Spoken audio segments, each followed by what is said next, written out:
The 2026 Formula One season hasn't started, but the championship might already be over. And here's the shocker. This wasn't decided on a racetrack. It may have been won inside a laboratory in Brixworth by a bunch of nerds in white coats. There, I said it. While everyone else was focused on new aero rules and driver lineups, Mercedes was digging into something far more powerful: the engine regulations. And now, rivals are scrambling because the Silver Arrows may have found a way to build an engine that's completely legal when it's sitting in the garage, but transforms into a monster once it hits race temperature.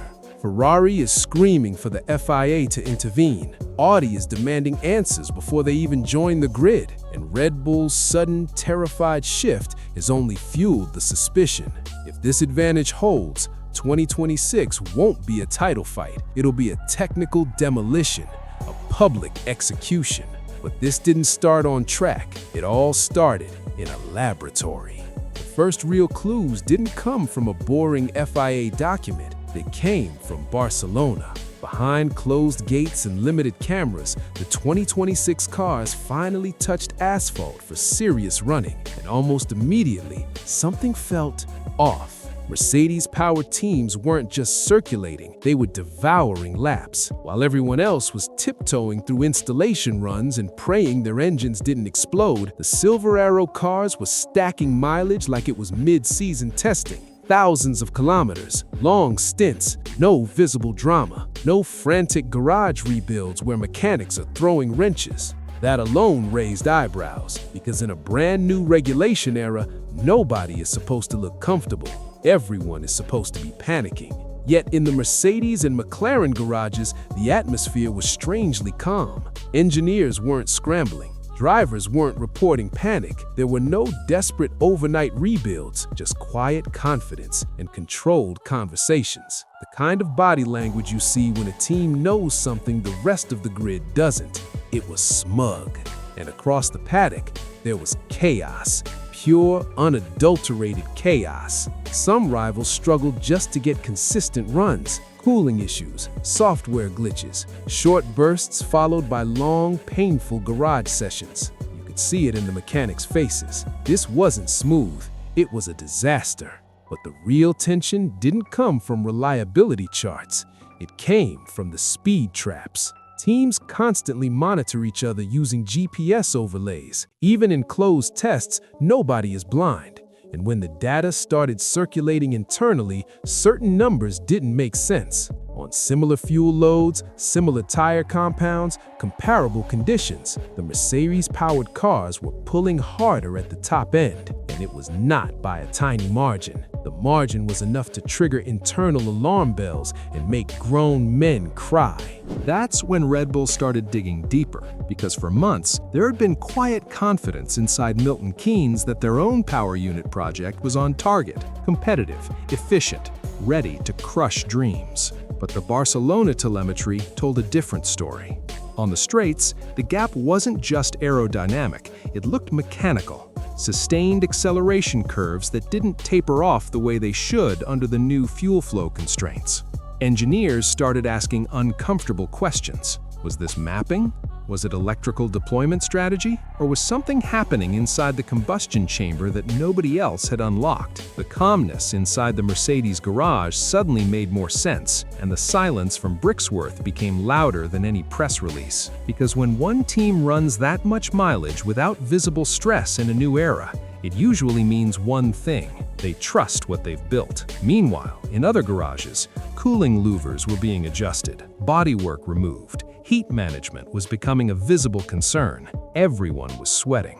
Mercedes, on the other hand, didn't look like they were trying to keep temperatures down. If anything, they looked comfortable letting it run hot. That detail didn't go unnoticed. By the final days of testing, conversations that started as curiosity turned into suspicion.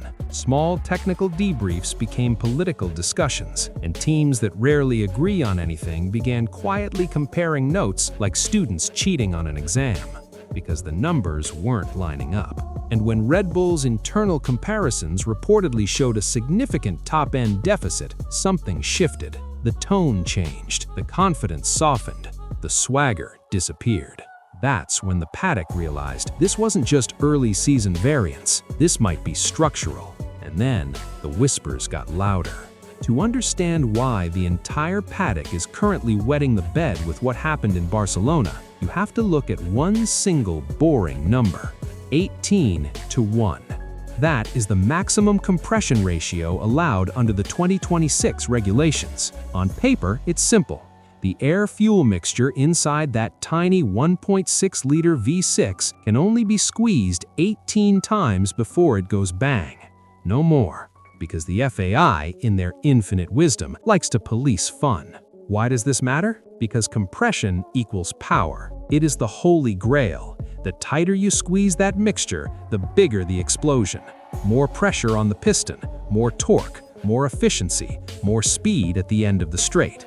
In a sport where teams would sell their own grandmothers for 1/10 of a second, a small bump in compression is the difference between a podium and being lapped. That's why the FAI locked it down.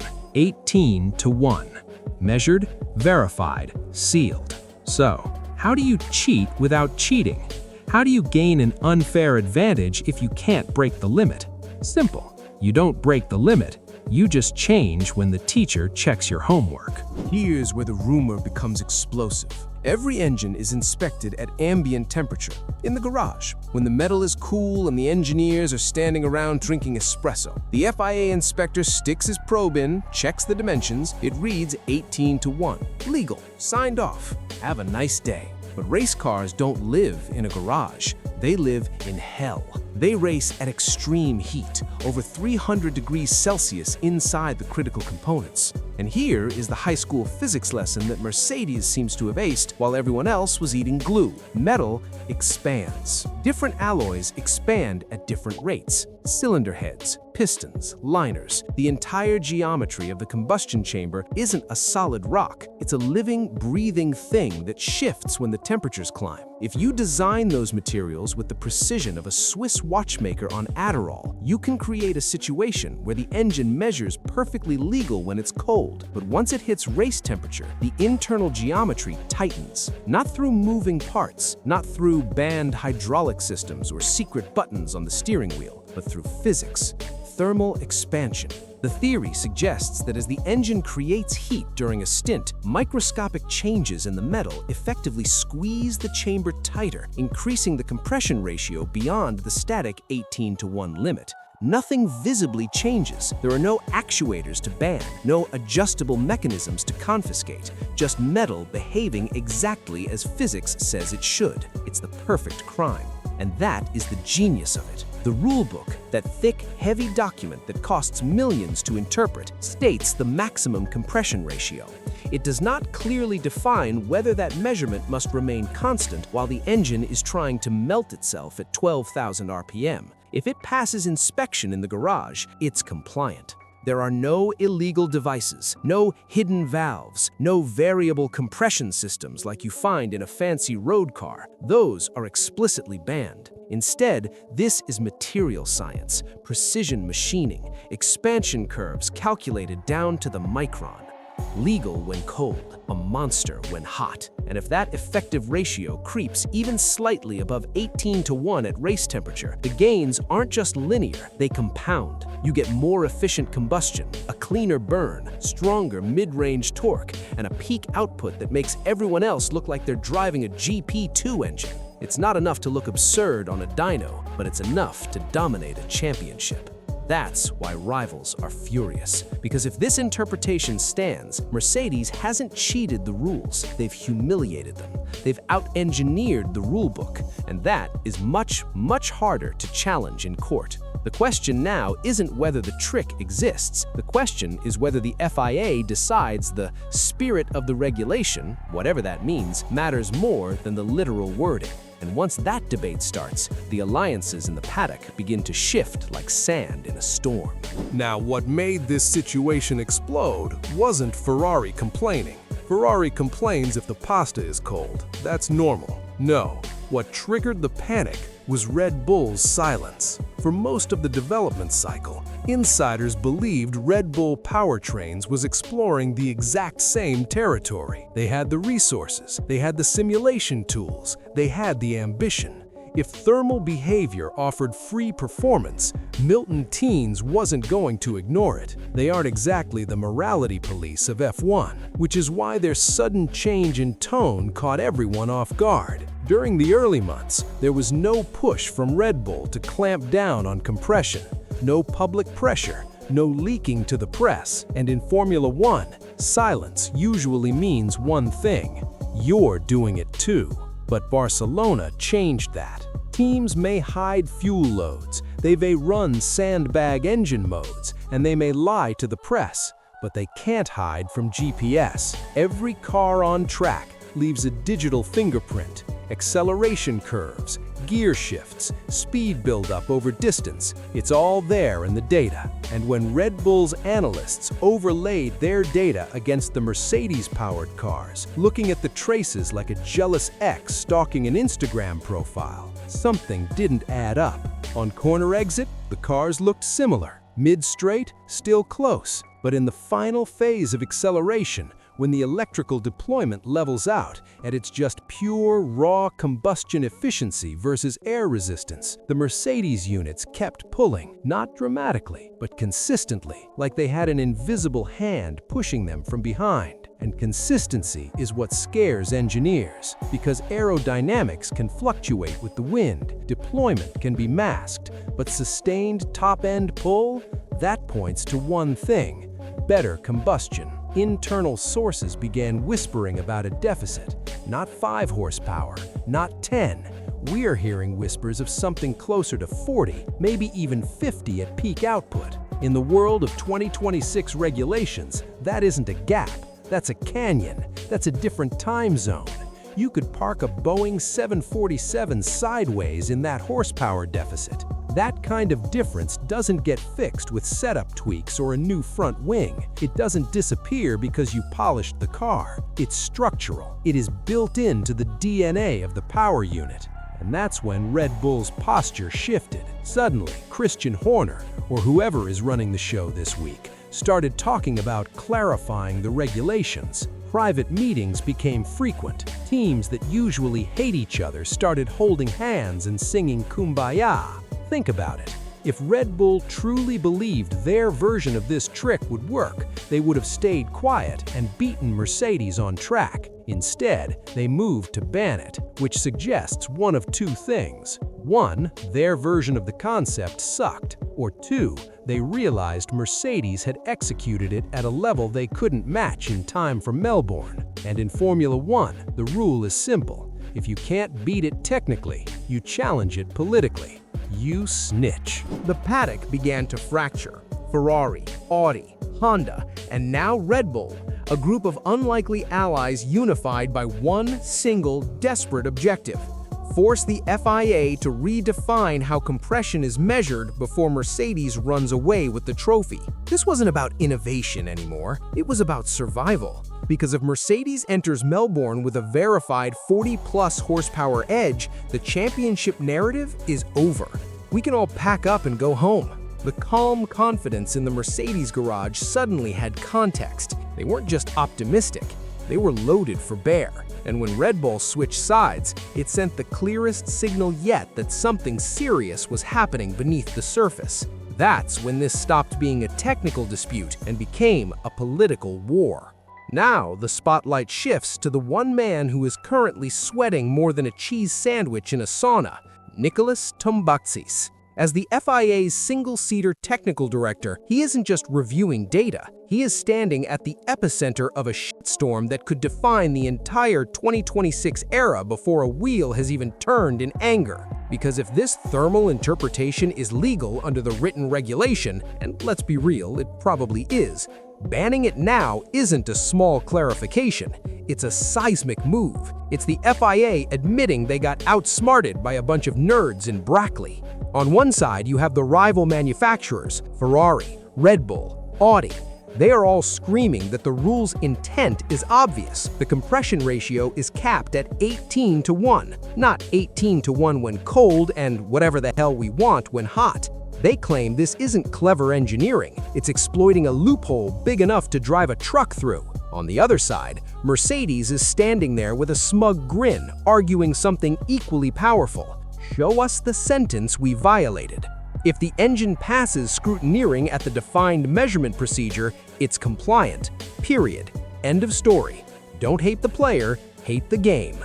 And that's the dilemma. Does the FIA protect the spirit of the regulation, which is a polite way of saying what we meant to write but were too incompetent to actually put on paper? Or do they protect the letter of the law? Because changing the measurement criteria now, weeks before Melbourne, would effectively force Mercedes and every single customer team to redesign their core engine components overnight. That's not a setup tweak. Nope, that's a structural rebuild. That is panic stations. The risk isn't just performance loss. It's not just that, it's participation. McLaren has reportedly built its entire cooling philosophy around this power unit's operating characteristics. Alpine and Williams have done the same. If the FIA suddenly mandates lower operating temperatures or introduces dynamic compression checks, those cars may not simply lose pace, they might not even make it to the grid. Imagine the chaos, arriving in Australia with four teams questioning whether their engines will pass scrutineering, sponsors screaming, broadcasters panicking, legal departments sharpening their knives. It would be a disaster. Because if Mercedes argues they developed the engine in good faith under approved regulations, any mid-test reinterpretation opens the door to formal disputes, lawsuits, financial claims, the kind of boring stuff that ruins the sport but makes lawyers rich. Formula One has been here before. Think back to the double diffuser saga, the blown diffuser clampdowns, the DAS steering system. Every time a team found grey area performance, the FIA faced the same choice: allow it and let others catch up, or shut it down immediately and risk looking like clowns. But this feels bigger, because this isn't an aerodynamic detail that you can copy in a wind tunnel in 3 months. This is core engine architecture. If Mercedes truly holds a combustion advantage built into material science, rivals can't simply replicate it mid-season. They'd need years. Which means if the FIA allows it, the competitive balance of 2026 is dead. Mercedes wins, everyone else loses. See you in 2030. And if they ban it, they risk accusations of punishing innovation because other teams were too stupid to think of it first. There is no painless outcome. Tom Basis knows that any decision will anger half the grid. Approve it, and Ferrari, Audi, Honda, and Red Bull will accuse the FIA of rigging the sport, shut it down, and Mercedes will argue the governing body moved the goalposts after the game had already begun. Either way, the political temperature now matches the engine temperatures everyone is arguing about. And as Bahrain approaches, the paddock isn't just waiting for lap times, they're waiting for a verdict. Because one technical directive could redraw the entire pecking order overnight. And the teams caught in the middle, they're the ones who are about to suffer the most. While the headlines focus on the Titans, Mercedes versus Red Bull, the real danger zone sits further down the pit lane, in the midfield meat grinder. Williams might be the biggest gamble in this entire saga. They've committed fully to the Mercedes power unit, their chassis packaging, their side pod geometry, their tooling philosophy, all designed around how that engine behaves when it's hotter than the sun. If the FIA forces a reinterpretation that requires lower operating heat or tighter dynamic compression checks, Williams can't just bolt on a quick fix. Cooling isn't cosmetic, it's structural. Larger radiators mean different bodywork, different airflow, different balance, basically a different car. And that kind of redesign doesn't happen between Bahrain and Melbourne. Unless you have a time machine, they could be forced into a compromised configuration before the season even begins, flying blind into a storm they didn't create. Typical Williams luck. Then there's Aston Martin. On paper, they should be entering 2026 with confidence. New facilities, heavy investment, Adrian Newey drawing the car, a long-term vision built around Honda power. But early telemetry hints from testing painted a different picture. The car looked draggy on the straights, not disastrously slow, but not explosive either. And when a team starts emphasizing long-term development this early, it usually means we built a tractor. If Mercedes truly holds a combustion advantage, Aston Martin and Honda aren't just chasing tenths, they're chasing a moving target. Because matching aero efficiency is one thing, closing a potential 40 horsepower deficit under frozen engine homologation is something else entirely. It's impossible. And Honda knows it, which is why their alignment with Ferrari over this issue raised eyebrows. These two manufacturers have spent years battling each other for supremacy, but now they're reportedly sharing technical interpretations, comparing data, building a joint case that the thermal behavior is intentional and engineered beyond the spirit of the rule. Desperation makes strange bedfellows. But Audi's frustration is even more visible. They entered Formula One expecting a reset, a fresh regulation era where established giants wouldn't carry over hidden advantages, a clean slate to compete on equal footing. Instead,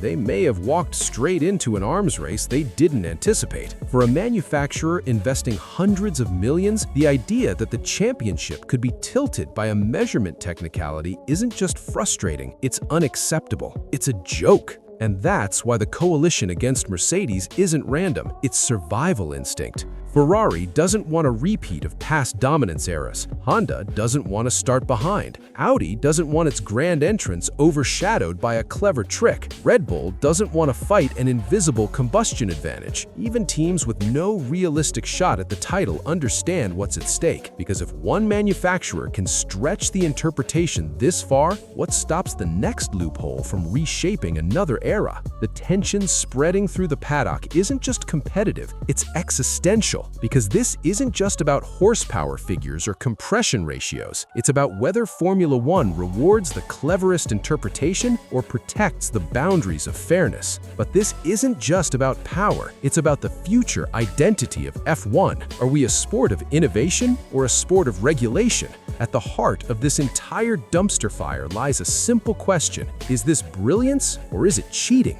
On paper, Mercedes hasn't broken a single regulation. There are no banned moving parts, no hidden actuators, no illegal mechanical tricks taped to the underside of the chassis. Every measurement in the garage ticks the box. Every inspection passes. Yet, once the engine heats up to race temperature, the game changes completely. Variable compression achieved not with mechanical ingenuity, but through material science, metals expanding precisely under extreme heat to unlock more power. A system so subtle it's almost invisible, yet so effective it could redefine competitiveness in 2026. And here's the kicker. Heat isn't a byproduct for them, it's a performance tool. It's a weapon. Managed carefully, it becomes an advantage that rivals can't replicate without redesigning their entire fundamental engine architecture.